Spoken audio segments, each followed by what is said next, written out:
आज मी बिर्याणी बनवणार आहे। त्यासाठी मी एका पातेल्यात तेल टाकलं आहे। याच्यात तमालपत्र, विलायची, जिरे, मिरे, लवंग आणि दालचिनी आणि मोठी विलायची टाकलेली आहे ब्लॅक। यामध्ये असं वाटण तयार केलेलं आहे, तर आपण हे याच्यामध्ये टाकूया। या वाटणामध्ये मी अद्रक, लसूण,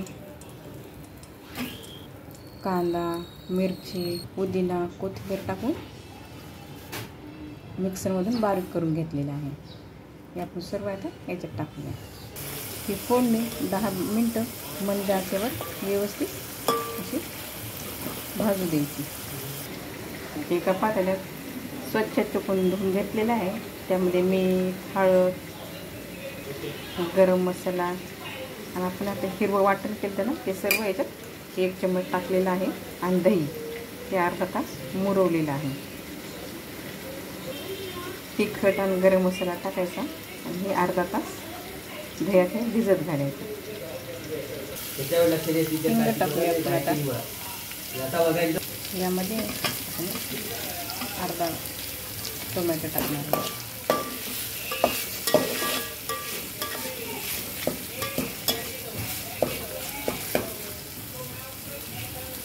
टोमॅटो थोडं कमीच टाकायचं, कारण आपण यामध्ये दही टाकलेलं आहे, त्यामुळे नाही तर जास्त आंबट होईल।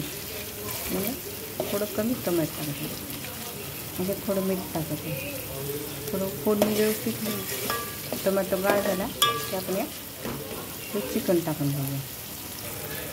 टोमॅटो व्यवस्थित गाळ झालेले तर हे मॅरिनेट केलेलं आपण चिकन टाकून द्या।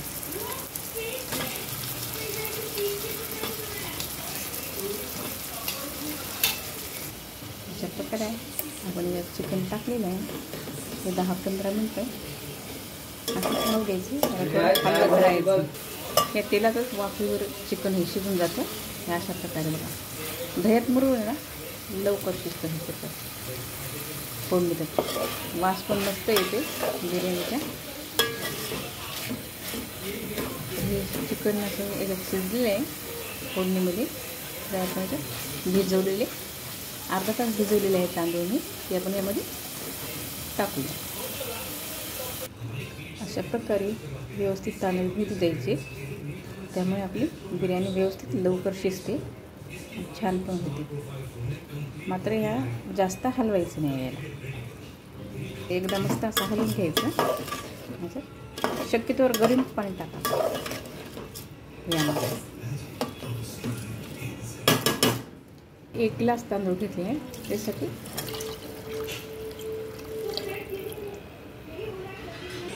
2 ग्लास पाणी टाकलेलं आहे।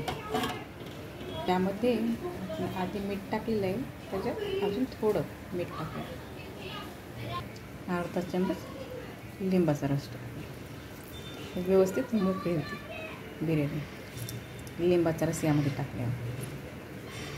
गॅसचा फ्लेम आपण हाय ठेवूया। याला उकळी आली की मीडियम गॅसवर बिर्याणी शिजू द्यायची। आपली बिर्याणी मस्त शिजलेली आहे, तर आपण अशी 10 मिनटं असं प्लेट झाकून ठेवायची आणि वर गॅस बंद करून टाकूया।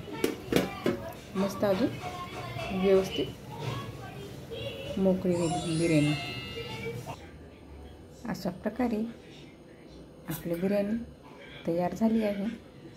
याच्यामध्ये फूड कलर टाकलेला आहे, तुम्हाला नको हवं असल्यास तर तुम्ही टाकू नका। मी छान दिसण्यासाठी यामध्ये टाकलेलं आहे।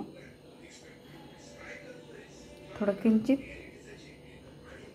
कलर घ्यायचं, त्यात पाणी टाकायचं 4-5 थेंब मिक्स करून, नंतर बिर्याणी शिजल्यानंतर शेवटी टाकायचं, नंतर व्यवस्थित मिक्स करून घ्यायचा। चिकन पण मस्त व्यवस्थित शिजलेलं आहे दह्यात मुरवल्यामुळे। एकदा तुम्ही नक्की ट्राय करून बघा अशी बिर्याणी करून। आवडल्यास लाईक करा, सबस्क्राईब करा, शेअर करा। प्लीज सबस्क्राईब करा। थँक्यू। अशा नवनवीन रेसिपी अजून तुम्हाला बघायला मिळते. थँक्यू.